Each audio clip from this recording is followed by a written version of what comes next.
and no one will know this till they see this video because it's not something I've said. So No, they'll all think it's 100 mil. we've got an exclusive.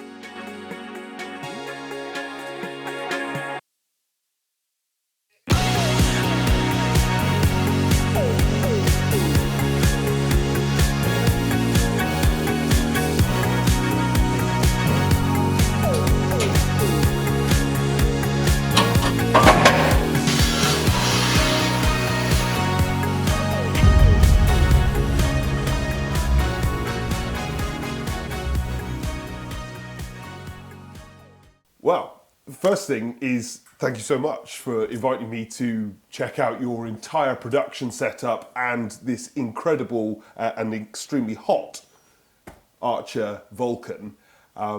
Initially, I wanted to just talk about who are you and where you come from and what the history is. Well, my name's James Archer, Yes. and I've been in the manufacturing business for a few years now inside the industry. Yeah. Made such products as clockwood burners, Yes. and this is a bit of a new venture to the side of that.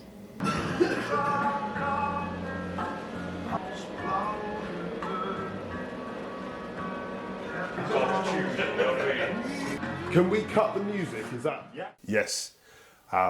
Fantastic. So you started off, am I right, in fitting and working on stoves and advising on design and those sorts of things. Yep. And then Clock was your first big venture. I mean, it's obviously a powerhouse of the industry now, but that was your first venture into manufacture. Yeah, that was the first venture into manufacture. I'd Yes. made bespoke items and things like that for people in the past. Yes. But I did engineering, Yeah. and then I kind of fell into the wood burning world, which I think most people do. Yes. And I was a fitter at Chase and Milford in Stafford. Right. And Neil taught me a lot because he used to make the Cotswold stoves. Right. So he taught me a lot, and then I did the warranty work for a well-known brand. Yes. And I always thought I could, do this myself. Yes. So we did. And you did it. Yeah. Yeah, that's incredible. Just that is amazing, because how many of us just, don't get the opportunity to use our talents in the way you have, because Clock is massive now, isn't it? And obviously your intention is Archer takes its place as a sort of more contemporary arm. You've got the traditional Clock. and this Probably is- a more premium arm, Okay. really. Yes. So this is upmarket. Well, obviously it's a fantastic piece, but that's the market you're going for. Yeah, premium. Yeah. You said to me something last night which I found fascinating.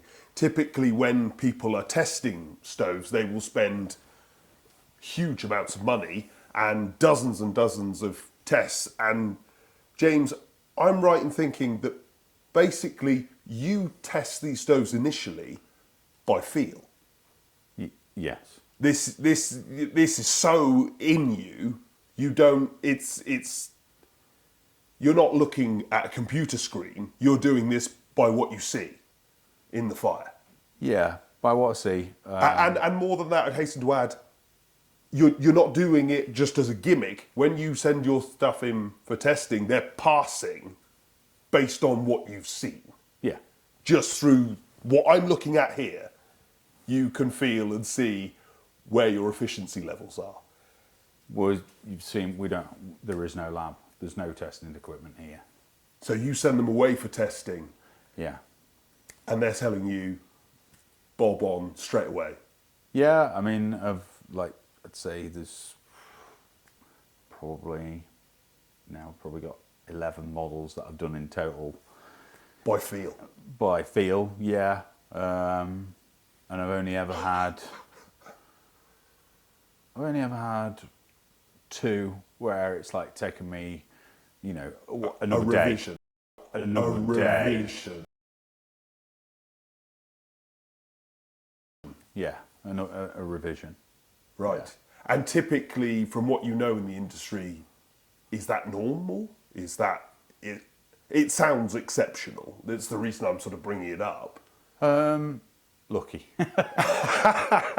That's a very, very, very good answer. You know, just for the viewers here, where are we talking in terms of efficiency levels and cleanness? Is it equally premium? Yeah, it's equally, so 82% efficient. Which is very high. Which is very high. Yes. But the key to a good efficiency level Yes. as well is you could make this far more efficient, Right. but you're going to close the baffles up. And then you're going to get that spillage. You're going to get horrendous spillage. So Okay. the key to a good stove is having good efficiency, Yes. but low spillage. Yes. And that, if you've got like over 80 and you're not having spillage, it's a really good stove. Yeah. Absolutely. If you are under 80, they typically don't spill. Yes. Because the baffles are more open. Of course. So they don't spill. So there's kind of, you've got to get that balance. Yeah. That's a hard thing to do Right. on the spillage side of things. Because sometimes you get stoves and they go, oh, we're 86% efficient. Yes. But it's a nightmare to use. Great, yeah, it's filling my room every time I open the door. Yeah. Yeah. Another thing you said to me was, all of my best work is never seen. Yeah. And this is an example of it. You're in the core, in the behind all this shroud. That's where your passion lies. Yeah. Yeah. So we get, I mean, you know, us end users and me who looks at things and, you know, critiques them quite arrogantly. We're looking at, you know, I'm looking at a facade, a face and a picture, but I guess you see something very different when you look at a stove. I do. It's like the distance combustibles Yes. on this Right. is 100 mil on the rear. Yeah. In reality, it's actually 15 it tested at. 15. Yeah, 15 mil. But Wow. you'd be daft to put a stove against the wall that close because you want the air circulation around it.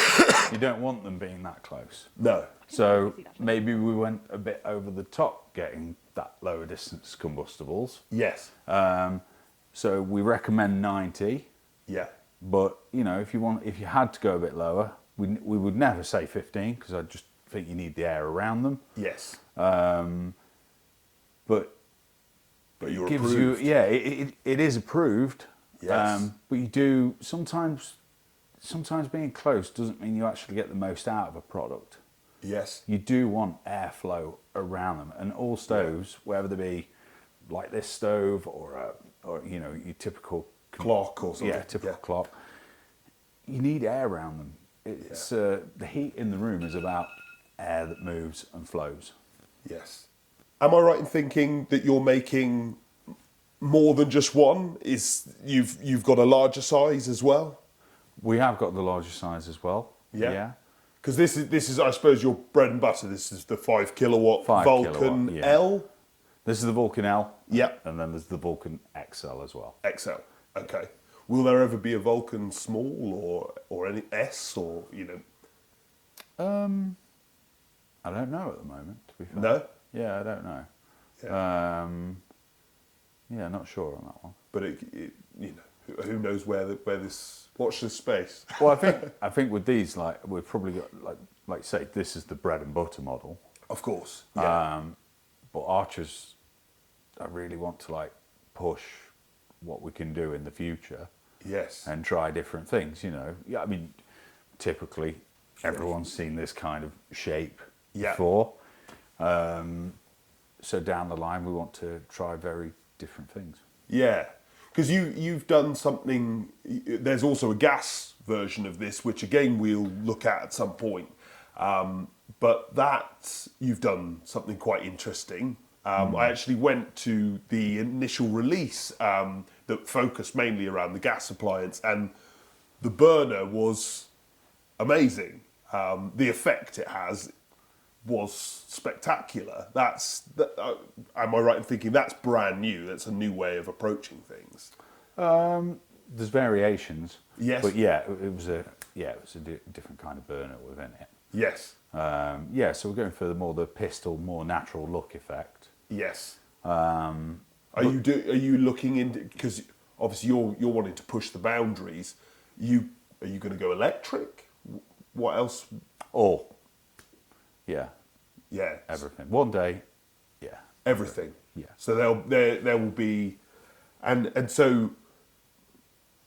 What about other styles, or is Archer going to remain as this sort of very premium, almost Scandinavian style? Yeah. Yeah. I think Archer will. There'll be different shapes. But Yeah. I want to stay more premium. If that Yes. makes sense. Yeah. Yeah. More freestanding, open More spaces. freestanding. Yeah. Unique to more unique. Yes. No, not in every house. Yeah. It's a bit more of a special product that's Okay. in the odd house. Yes. A lot of houses have the typical 900 by 900 opening. Yes. For your more black box stove. Yes. And being kind of more this size, it Yeah. gives you more free rein to incorporate new technologies into them. Yes. And then hopefully what we can do is we'll do it within these products, Yeah. and then we will shrink them down, Okay. and they will filter into the clock products as well. So it's more okay. for Yes. everybody. So this is almost. I don't want to say the wrong thing here, but it's almost the Tesla ethos, where Tesla outsourced all their patents, and the whole. I mean, the vision of it was, I just want to push this industry forward. Yeah. It's not necessarily that I want to get fat and rich from this. I want to create the best thing that exists. Yeah. That feels to me your vision, because throughout every step of the way I've been listening to James, and he's an amazing man, a truly passionate man, and not driven by money at all. He's driven by the love of engineering and devotion to product and authenticity, and make it, like when I said to James, wouldn't you make more money if you just shipped it in from China? I might as well have just spat at him.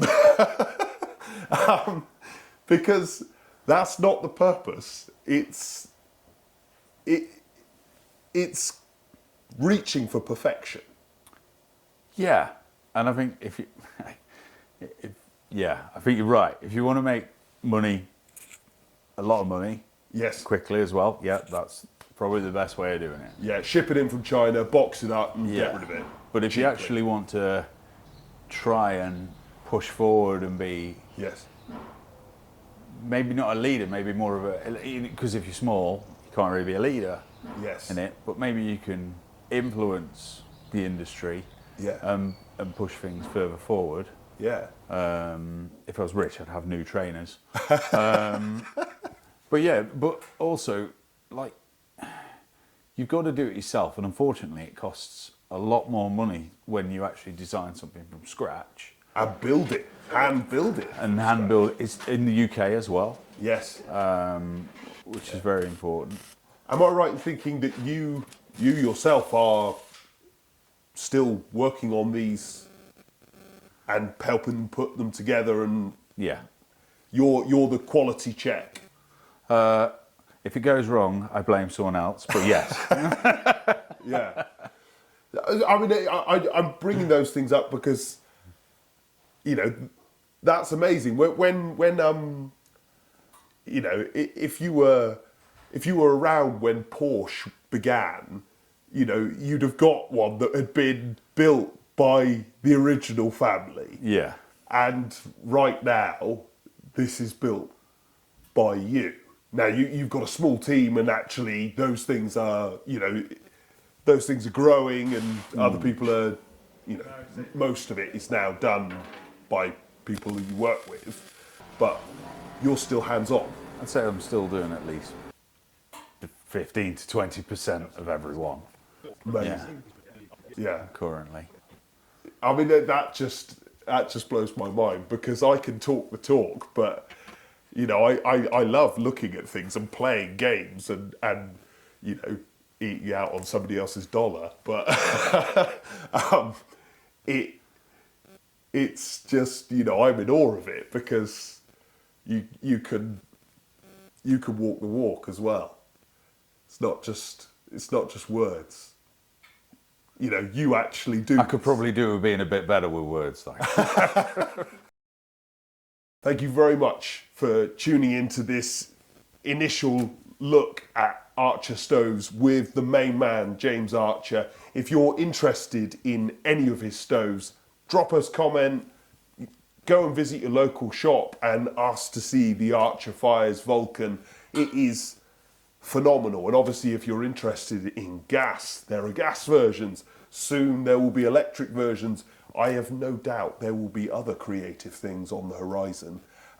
Gas, are you doing just conventional flue, or will there be balanced flues as well? And We actually only do balanced flue currently. oh, fantastic. Yeah. So, I mean, balanced flue will work in a conventional setup. Yeah. But also, is it just we're sort of snorkeling up and straight through the wall? Yeah. Straight out. Amazing. Thank you very much. Thank you. Thank you for watching, and obviously, if you've got any questions or you want to look at anything closer, there are other videos in the description about this make and about this stove, and obviously, we're always in the comments asking and answering. Well, I try and answer a question. Maybe James will help us out with that.